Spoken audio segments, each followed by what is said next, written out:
अ, नमस्कार बच्चों। आज आपको जो है मैं क्लास 9th का साइंस वर्कशीट 34 जो है बताने जा रहा हूँ। ठीक है, इसमें जो आप उसको ध्यान से देख लीजिए ताकि आपको सॉल्व करने में प्रॉब्लम ना आए।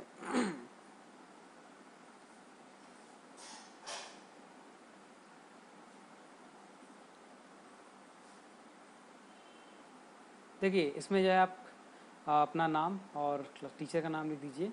आज का टॉपिक है गति यानी मोशन। मोशन, गति, वेग संबंध या गति का पहला समीकरण। जो गति और समय में जो है उसमें क्या रिलेशन है, ठीक है, जिसको हम गति के पहले समीकरण में पढ़ते हैं। ठीक है, तो उसको देखते हैं। तो इसमें जिज्ञासा दीदी गति के समीकरण क्या है और इसे ग्राफी विधि से कैसे प्राप्त किया जा सकता है। तो अब देखिए, तो ये बताते हैं कि देखिए, जो गति का पहला समीकरण ये है v equal to u plus a t. V क्या है? वी यहाँ पे होती है, क्या कहते हैं, अगर एक वस्तु मान लीजिए, एक वस्तु सीधी लाइन पे जो है वो चल रही है, ठीक है, और वो जो है वहाँ पे उसका इनिशियल वेग जो है u है, ठीक है, और वो उसका जो त्वरण है वो a का उसमें त्वरण है, और चलते चलते t समय बाद अगर उसका जो है वेग v हो जाता है, तो जो संबंध होगा वो होगा अंतिम वेग बराबर होगा प्रारंभिक वेग plus a into T. a जो है यहाँ पे एक्सीलरेशन यानी कि त्वरण है, और t क्या है? टाइम है। ठीक है, तो यहाँ पे त्वरण एक समान होना चाहिए। ठीक है, और अगर मान लीजिए इस दौरान u वेग से v वेग प्राप्त करने में अगर ये टोटल जो विस्थापन है उसका अगर s है, तो यहीं पे दूसरा समीकरण, गति का जो दूसरा समीकरण होता है वो उसको कहते हैं एस डी, यानी डिस्प्लेसमेंट जो है वो क्या होता है? ठीक है, वो होता है एस। यहाँ पे एक सीधी रेखा में होती है, इसीलिए डिस्प्लेसमेंट यहाँ पे हम मोटा मोटा इसको दूरी भी कह देते हैं। ठीक है, तो एस यानी कि दूरी या डिस्प्लेसमेंट, अगर और प्रिसाइजली आप कहिए ना सही से, तो ये दूरी नहीं, ये डिस्प्लेसमेंट है। तो डिस्प्लेसमेंट यानी विस्थापन, ये कितना होता है? S equal to u, u है प्रारंभिक वेग, इंटू टी यानी समय, प्लस हाफ 1/2 इंटू ए यानी त्वरण, इंटू टी स्क्वायर। देखिए, जहाँ दो के बीच कोई साइन नहीं है तो वहाँ पे इंटू होता है। ठीक है, तो ये इस तरीके से, और इसको एक दूसरे तरीके से भी लिखा जा सकता है, गति का तीसरा समीकरण।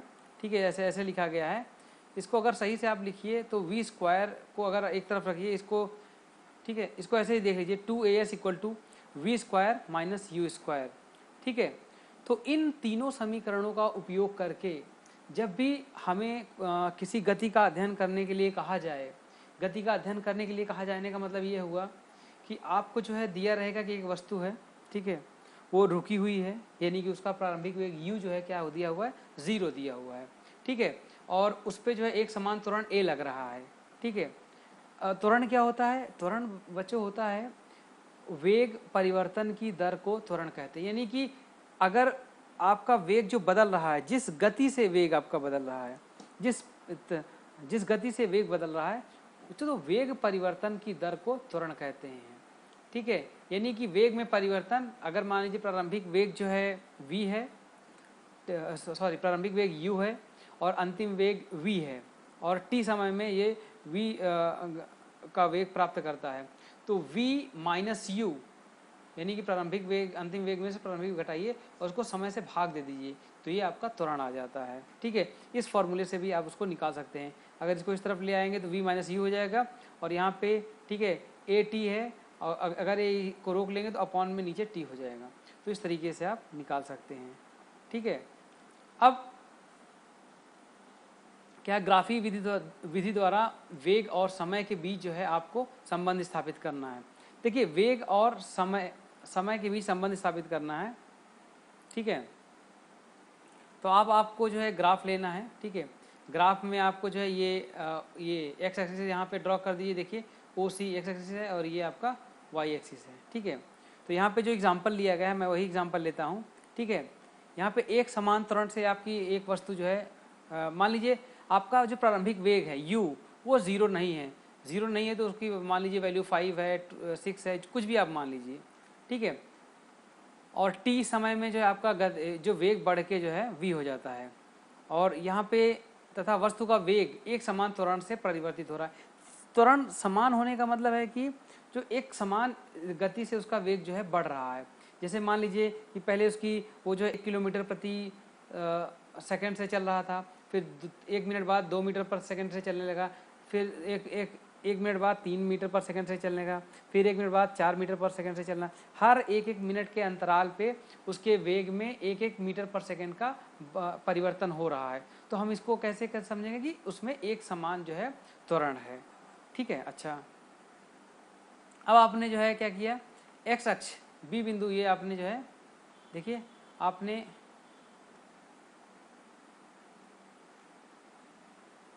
एक्स अक्ष समय, ये समय का अक्ष है, ठीक है, इस पे बी सी, तथा ये जो है आपका वाई अक्ष, इस पे जो है आपने बी, ठीक है, ये लंब आपने खींचा, ठीक है, ओ सी के समांतर ए डी खींचा, ये ओ सी आपका, ये आपका ओ सी, इसके समांतर जो है आपने ए डी खींच लिया है, ठीक है, ए डी रेखा खींचा। यहाँ पे प्रारंभिक वेग ओ ए है, ये आपका इनिशियल वेग जो है, मान लीजिए आपका जो एक खाना है, एक खाना बराबर 1 मीटर पर सेकेंड, तो यानी कि देखिए 5, 5, 10, 10, 4, 14, यानी 14 मीटर प्रति सेकेंड के आपके उससे वेग से चल रहा है स्टार्टिंग वेग। ठीक है। अच्छा, अब क्या हो रहा है, अंतिम वेग जो है बी सी, अंतिम वेग आपकी मान लीजिए जो है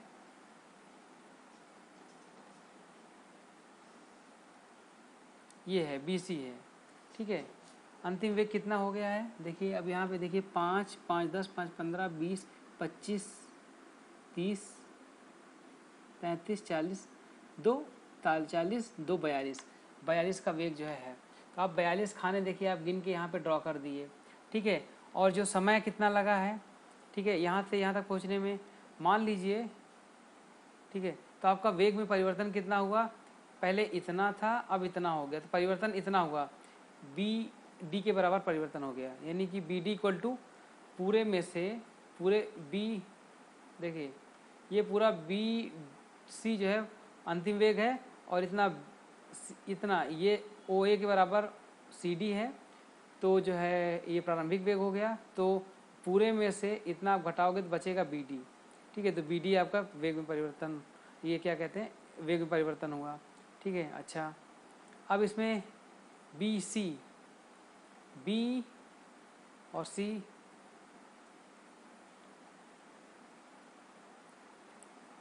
ठीक है, B C equal to be D plus O A, इसमें बी सी वी है स्मॉल, ये बी सी जो है बी और सी अंतिम वेग, और ओ ए जो है ओ ए इनिशियल वेग है, ठीक है।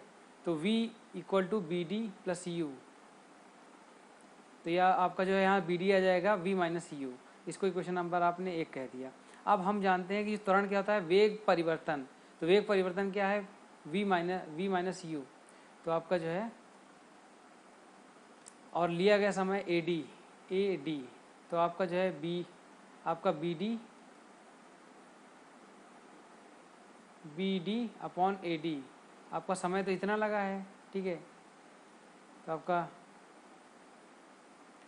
तो यहाँ से जो है आपका a इक्वल to be D upon T या B D equal to A T, तो समीकरण 1 तथा समीकरण 2 से का पहला समीकरण व्युत्पन्न हमें जो है क्या कहते हैं, आपका v minus u equal to A t, और यहाँ से आप इसको पक्षांतर करेंगे तो इधर प्लस है, ये माइनस है, इस तरफ आएगा प्लस हो जाएगा, तो v equal to u plus a t. देखिए ठीक है, इसमें आपको जो है ये डायग्राम में दिखाया गया, थोड़ा सा आप इसको ना क्या कहते हैं, थोड़ा आपको खुद से थोड़ा टाइम देंगे तो समझ में आ जाएगा कुछ एग्जाम्पल्स लेके, ठीक है। अब स्वयं आप जांच करिए गति के 3 समीकरण, इसको आप जो है खुद से आप इसको ट्राई करिएगा। गति के समीकरण को वेग ग्राफ की मदद से व्युत्पन्न कीजिए। आपको गति के पहले समीकरण को, ये आपने यही एग्जाम्पल लिया है, यही आपको कह रहा है, ठीक है। और गति के समीकरण v u s t में a और a क्या निरूपित करते हैं, तो v अंतिम वेग, u प्रारंभिक वेग, s जो है विस्थापन, यहाँ पे दूरी कह दिया गया क्योंकि एक दिशा में एक ही रेखा में हो रही है इसलिए दूरी और विस्थापन सेम होगा इसलिए दूरी कह दिया गया। t जो है आपका टाइम है, टोटल टाइम है, और a एक समान त्वरण है। ठीक है, तो इस तरीके से आप इसको जो है आप कर सकते हैं। अब आपको एक एग्जांपल लिया गया है कि किसी चलती बस पर ब्रेक लगाने पर गति के विपरीत दिशा में 6 मीटर पर सेकंड स्क्वायर का त्वरण उत्पन्न होता है। यदि बस ब्रेक लगाए जाने के बाद 2 सेकंड समय लेती है रुकने के लिए तो ज्ञात कीजिए उसका प्रारंभिक वेग। अब आपको देखिए इसमें जो है यहाँ पे जब ब्रेक लगाया जाता है तो जो त्वरण होती है वो नेगेटिव होती है, इसको मंदन कहते हैं। ठीक है, तो यहाँ पे इसलिए क्योंकि ब्रेक लगाया गया जा रहा है इसलिए त्वरण को नेगेटिव -6 लिया है। 6 मीटर पर सेकंड स्क्वायर का था तो आप देखिए, और प्रारंभिक वेग आपकी गाड़ी रुक जाती है तो v 0 हो गया है और t 2 सेकंड का है तो v = u + at फार्मूला देखिए तो v 0 रखेंगे, u आपका इनिशियल प्रारंभिक वेग जो है आपको पता है कि ठीक है वो निकालना है, आपने रख दिया, प्लस a जो है आपका -6 है इंटू समय 2 सेकंड है। तो अब आप पक्षांतर करेंगे, ठीक है, तो ये 2 6 दूनी 12 हो जाएगा 12, और ये इसको इस तरफ ले आएंगे, ठीक है, u इस तरफ आएगा तो u = 12 मीटर पर सेकंड। तो इस तरीके से आपका जो है आप निकाल सकते हैं। ठीक है, ऐसे जो है आपको क्वेश्चन दिया जा सकता है कि एक वस्तु जो है छत से ऐसे मतलब कि उसको ऐसे छोड़ दिया गया और ज़मीन पे टकराने से पहले उसका जो है वेग कितना होगा, अंतिम वेग पूछ ले। स्टार्टिंग वेग आपने ऐसे मतलब कि बिना आपने ऐसे हाथ से पकड़े हुए थे छत से और आपने छोड़ दिया तो स्टार्टिंग वेग आपका 0 था तो u 0 हो जाएगा। ठीक है, टाइम आपको जो है नहीं पता होता है। यहाँ पे गुरुत्वीय त्वरण जो है यहाँ पे पृथ्वी के कारण g लगता है, गुरुत्वीय त्वरण उसको कहते हैं, और उसकी वैल्यू 9.8 मीटर पर सेकंड स्क्वायर होती है। तो आप इसको रख के इस क्वेश्चन को ट्राई करिएगा। तो अब आप लोग ट्राई करिएगा। अगर कोई आपको प्रॉब्लम है या कुछ समझ में नहीं आया तो आप नीचे कमेंट सेक्शन में आप कमेंट करिए। ठीक है, मैं उस पर कुछ वीडियो इस पे गति के समीकरण पे और कुछ वीडियो बना दूंगा। ठीक है, और इस चैनल को आप अपने फ्रेंड्स को शेयर कर सकते हैं क्योंकि इसमें आपको और जो है दूसरे सब्जेक्ट्स के भी जो है वीडियो आपको जो है इस चैनल में मिल जाएंगे। तो थैंक यू।